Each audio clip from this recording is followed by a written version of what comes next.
Once upon a time, in a quiet little workshop at the edge of a bustling city, there lived a small robot named Rolo.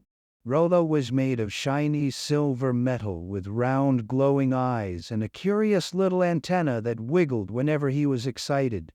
Every day, Rolo helped the inventor, Mr. Thomas, with all sorts of tasks: sweeping the floor, organizing tools, and even handing Mr. Thomas tiny screws when he was working on his inventions. Rolo loved his work, but every night when the workshop lights dimmed and everything became still, Rolo would sit by the window and gaze at the stars. He often wondered, what is it like to dream? You see, Rolo had heard bedtime stories from Mr. Thomas about dreams, magical places where you could fly over mountains, swim with dolphins, or even dance with the stars. Rolo didn't sleep like humans, and he didn't dream. But oh, how he wished he could. One day, Rolo gathered all his courage and asked Mr. Thomas, "Sir, can a robot like me ever dream?" Mr. Thomas smiled gently.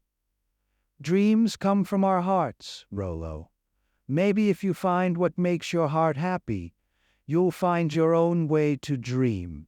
Rolo thought about this for a long time. What makes my heart happy? He wondered.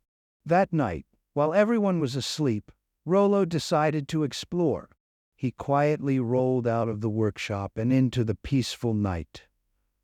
The moonlight guided him through the streets, past quiet houses and sleepy gardens. As he wandered, he discovered new things: the soft glow of fireflies, the gentle rustling of leaves in the wind, and the soothing sound of crickets singing their nighttime songs.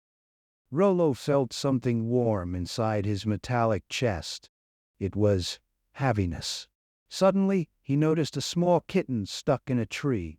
It meowed softly, unable to climb down. Without thinking twice, Rolo extended his little arm and gently lifted the kitten to safety. The kitten purred and nuzzled against him, making Rolo giggle with delight. When Rolo returned to the workshop, he felt different. His circuits buzzed softly, and his antenna swayed gently as if humming a lullaby. That night, as he sat by the window, something magical happened. Rolo closed his eyes, and in his mind he saw colors, shapes, and even himself flying through the stars with the kitten on his shoulder. He was dreaming! The next morning, Rolo excitedly told Mr. Thomas about his dream. The inventor chuckled and said, "I think you've found what makes your heart happy, Rolo, helping others and exploring the world around you." From that night on, Rolo continued to explore, help, and dream, proving that even the smallest robot could have the biggest dreams. And every night, under the twinkling stars, Rolo dreamt of endless adventures, always with a happy heart. The end. Good night and sweet dreams.